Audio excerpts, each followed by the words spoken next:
My parents are from Somalia, and I was born in a refugee camp in Efo. When we first moved here, we actually lived in a battered women's shelter. My mom brought us here from Kenya to get a better education and to get better jobs. The main priority is to keep working hard until I get to my destination, what I want to do and what I want to become.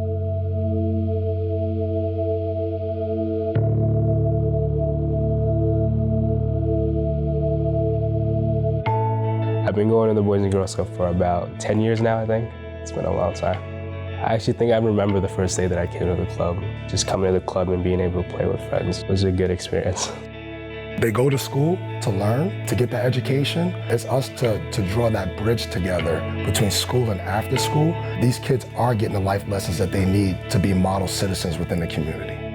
I first walked through the door and I remember seeing the pool table, and I remember always wanting to play pool, always seeing it on TV. And I just remember everyone being so nice, being supportive of me, and they gave me the attention that I need. And I just remember I like this place. I want to come to this place every single day, you know. They have basketballs, basketball hoops, gyms, computers.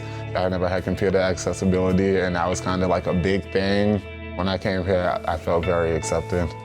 I've been going to the club for 12 years now.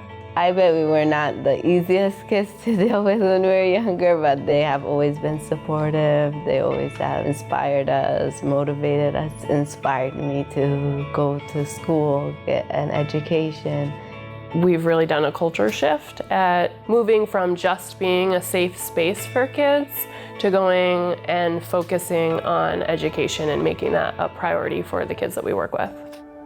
I'm currently attending CCV. Hopefully I'll transfer over to UVM. I go to work full-time, I go to school full-time, and I look out for my siblings and I try to do what's best. Last year I would come here and do my homework every day, and I had a 3.2 last semester. Some nights I'll be up till 3, 4 a.m. doing essays, trying to get it all done.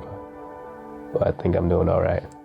We are continually asking ourselves how we can serve kids better so that there aren't obstacles to success. The goal of all of our work is to break the cycles of poverty. And there is only one way to break a child out of that cycle of poverty, and it's through education.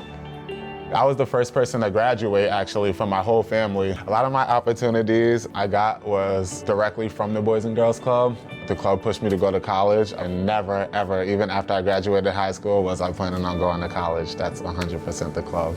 Sometimes homework was hard for me. I'd bring my homework to the club, and the Boys and Girls Club is really good at homework, and they're good about not doing it for you, but actually teaching you how to do it. English is not my first language. Sometimes I struggle to understand some things in school. I struggled during my senior year, and they helped me get through that. They have filled in a lot of gaps in my life, so I'm thankful for them. I work 5 days a week, and I go to school, and I take care of my nieces and nephews in my family. The fact that I can do all those stuff and still manage to do my homework and maintain good grades, this just makes me happy. It's kind of difficult seeing kids here who struggle, because a lot of new Americans that go to the club, like younger generations, they were born here and their parents don't really have an understanding of their kids and have difficulty communicating. You have a different understanding of the world. As you grow up, hopefully, you understand that your culture is a part of you and it will always be a part of you. It's really easy to think that somehow socioeconomics or culture or geography makes us different. We're all more similar than any of us realize. We are all connected, and life is so much more rich and full and meaningful when you embrace that.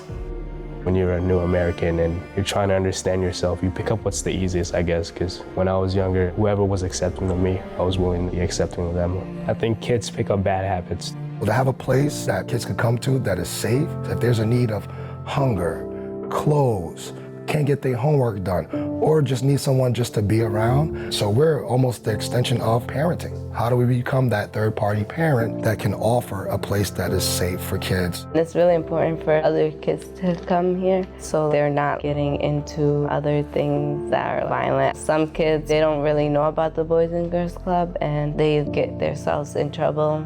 It's good for them to come here and feel like they belong somewhere in the community. The Boys and Girls Club is bending the curve for kids who have a variety of social, economic, and other challenges, and the impact of bending that curve and keeping them in the lane of travel has lifelong benefits.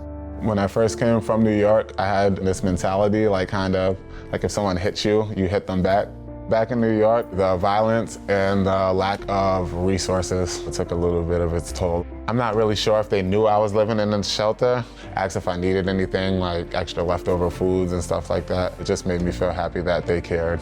The hardest thing about my job is seeing that young little boy or girl when they first walk through that door and knowing the history behind what they have to go home to. Can't have the expectation that this young individual is always going to learn right away. It's going to be a progression. So by the time they're done with high school, they have something to walk away with. We want to save every child. And we got to realize it's not every child we can save. We got to save the ones that want to be saved and continue to support them. We have to get away from that stereotype of those kids are bad kids. All these kids are all the same. We all have needs.